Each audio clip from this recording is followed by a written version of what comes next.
8 grosses erreurs à éviter dans la crypto. Cette vidéo est en coopération avec Gabriel d'Alpha Team, connu également par beaucoup d'entre nous sous le nom de Fanta. C'est avec lui que j'ai découvert Minecraft en 2009 sur YouTube. C'est également avec lui que j'ai découvert la crypto en 2017, également sur YouTube. Ce gars arrive toujours à être le premier dans tout ce qui marche. Il a le flair, donc à surveiller de près. Ça fait 13 ans qu'on est en contact. À l'époque, il avait mis ma chaîne Minecraft en avant, sans rien demander en retour. Et oui, j'avais une chaîne Minecraft. C'est un homme en or, en Bitcoin.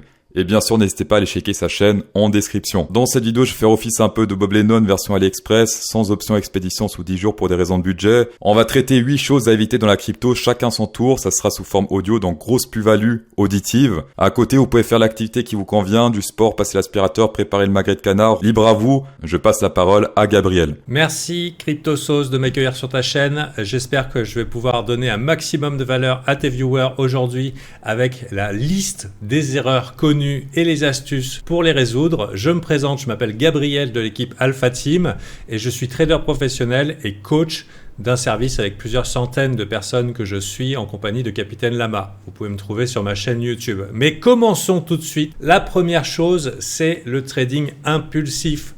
Les marchés, c'est une multitude d'opportunités, en réalité une infinité d'opportunités et à chaque instant, vous pouvez créer votre propre expérience des marchés car c'est vous qui décidez quand rentrer, quand sortir et combien vous allez mettre. Mais la plupart du temps, puisque les gens se laissent emporter par leurs émotions, ils ont tendance à suivre un petit peu ce que fait le marché et ça les pousse un petit peu à l'erreur et ils ont tendance à faire ce qu'on appelle du trading impulsif, c'est-à-dire d'appuyer un petit peu de manière impulsive sur les boutons en perdant un petit peu les pédales, en perdant le contrôle de ce qu'ils font et ça peut avoir des impacts très négatifs sur le résultat de leurs investissements.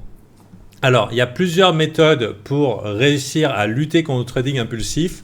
La première, ça peut être d'avoir une petite stratégie et s'en tenir à cette stratégie spécifique. Ça veut dire d'avoir une condition d'entrée, une condition de sortie.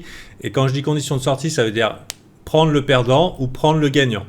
Et une fois que c'est établi, on peut le mettre sur une feuille et avant chaque trade, de noter l'entrée, la sortie et la cible. Si on s'habitue à faire ça, les résultats qu'on aura sur les marchés seront que des résultats qui seront choisis, y compris les perdants. Ça arrive, les perdants, mais ce sera des résultats choisis et on ne sera pas victime de nos émotions sur les marchés. Donc, une petite feuille et une stratégie de préférence unique, entrée, sortie gagnante, sortie perdante. Et à force de développer cette habitude, en général, on résout le problème de l'impulsivité. Bien sûr, ça peut aller beaucoup plus en avant si on décide de se professionnaliser. Grosse erreur également, suivre les signaux des guignols sur les réseaux, que ce soit sur Twitter, sur Telegram, sur TikTok également. C'est terrible parce que vous allez perdre de l'argent. Beaucoup de gens disent « Ouais, I'm sure this coin will pump 100 in less than 1 year ». Ça veut rien dire, d'accord ? C'est des conneries. Le potentiel de pump, ça on s'en fout parce que c'est pas prédictible, d'accord ? On peut pas savoir à l'avance de combien il va pump, que ce soit pour le ADA, le Dodge, peu importe, on peut pas savoir. Les gens qui disent « Il va pump x100 », c'est des menteurs. Est-ce que l'équipe est transparente ? À quoi sert le coin ? Est-ce qu'il y a des gros qui ont investi dans ce coin ou pas ? Des choses comme ça qui nous aident à nous guider pour savoir ok, ce coin est bon, ce coin est mauvais. La prochaine fois que vous allez voir un guignol sur les réseaux qui va dire oui, ce coin là va faire x100, dites-vous que le coin en question a payé ce guignol pour qu'il dise ça. Ça c'est bon, c'est sorti, on se calme, on respire. Deuxième erreur importante en trading et en particulièrement en investissement crypto, c'est trop d'attachement aux fondamentaux.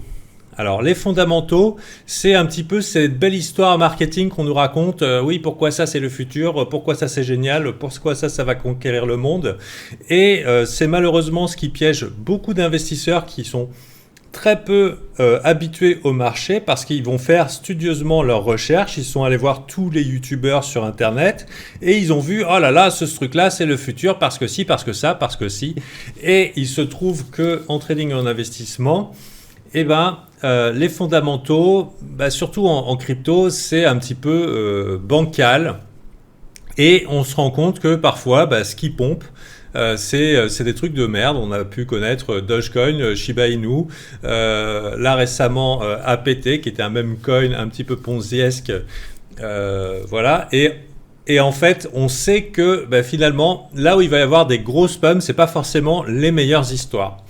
Et l'attachement au fondamental, malheureusement, c'est aussi quand on est trop convaincu de quelque chose, ça va nous pousser à l'erreur parce qu'on aura tendance à aller trop gros, parce que c'est une super histoire, c'est super génial, fondamentaux de force, géniaux. On aura du mal à prendre nos perdants. Ça veut dire que le truc qui fait moins 50%, on reste dedans parce que bons fondamentaux. Et ensuite, plaf, moins 50%, ah, dommage.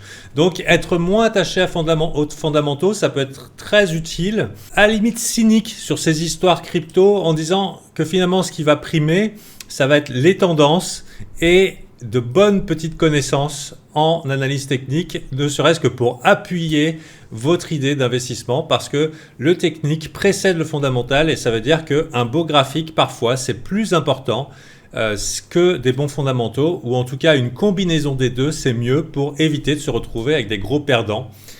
Parce qu'on s'emballe. Autre point très dangereux, investir plus dans les alts que dans le Bitcoin. Souvent les gens disent ça y est, c'est mort, j'ai loupé le train du Bitcoin, j'ai pas acheté quand il valait $100, maintenant il vaut 20 000, 23 000.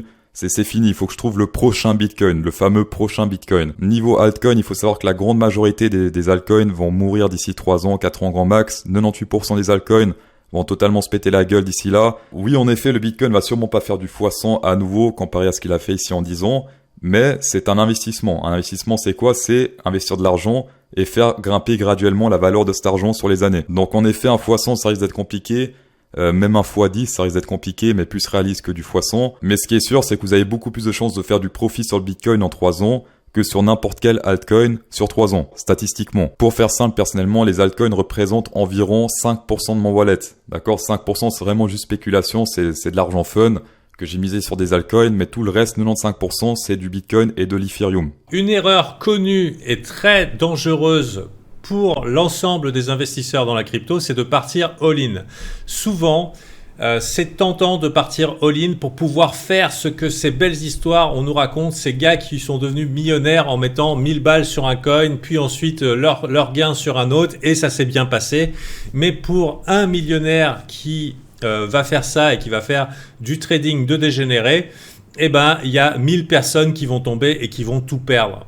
Et le problème quand on mise trop gros, c'est que si jamais on fait la bonne série, c'est super, mais si on fait la mauvaise série, eh ben, ça peut faire des dégâts sur le compte qui ont un gros impact psychologique et qui vont pousser à l'erreur.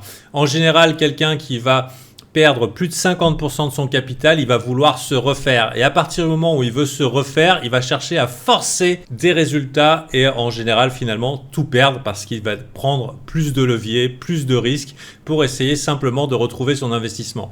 Donc, partir all-in, c'est dangereux. Et même si, par exemple, vous êtes récompensé à un moment et que par hasard, ça y est, vous êtes millionnaire. En réalité, vous êtes devenu millionnaire en n'apprenant pas à protéger ce capital et la plupart du temps, les gens vont le reperdre, voire perdre plus et l'impact sur leur psychologie est terrible et je veux pas dire des mots très tristes, mais il y a des gens qui arrivent vraiment au bout de leur vie. À partir de ce genre d'événements parce qu'ils n'ont pas progressé, ils n'ont pas fait les choses comme il faut et la perte qui va avec est tellement forte que c'est une impasse pour la vie, pour le dire gentiment. Erreur suivante, lancer un levier sans savoir son prix de liquidation ou le montant qu'on risque. Souvent, quand on débute, par exemple, on se dit « Oh, trop bien, avec 1000 euros, je peux transformer ça en 20 000 euros avec du levier, c'est trop bien. » L'argent tombe du ciel, c'est magnifique. Alors oui et non, parce que l'argent tombe plus rapidement du ciel, effectivement, mais il s'envole plus rapidement également de ton porte-monnaie si tu te trompes. Déjà un truc standard quand vous lancez un trade, toujours au moins un stop loss et un TP. Si vous n'avez pas les deux,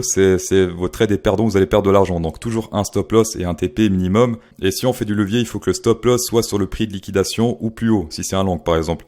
Parce que si le stop loss est sous le prix de liquidation, eh bien dans ce cas, sélection naturelle. Imaginons que le Bitcoin est à 20 000 $, vous longuez avec du levier. Le stop loss est à, on va dire, 17 000 $. Mais le prix de liquidation est à 19 000 $. Donc là, on se fait pencher en avant par la sélection naturelle, donc toujours calculer son stop loss avant de lancer son trade et également voir son prix de liquidation avant de lancer son trade et être d'accord avec ce prix de liquidation. Et le deuxième point important, c'est de savoir le montant qu'on risque avant également de lancer le trade parce que si on calcule le montant qu'on risque après l'avoir lancé, on se retrouve comme moi il y a 5 ans en arrière, je crois, où j'ai perdu, je crois, 3000 sur un trade sur le Ethereum classique. Et oui, ça m'a fait mal. D'ailleurs, de manière générale, je recommande aux débutants de ne pas faire de levier parce que c'est très risqué.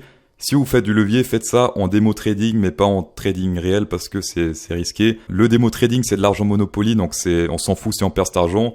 Donc c'est bien pour s'entraîner, mais si vous tradez ça avec du vrai argent, c'est beaucoup plus risqué, surtout pour des débutants. Si vous êtes vraiment débutant, faites du levier 1.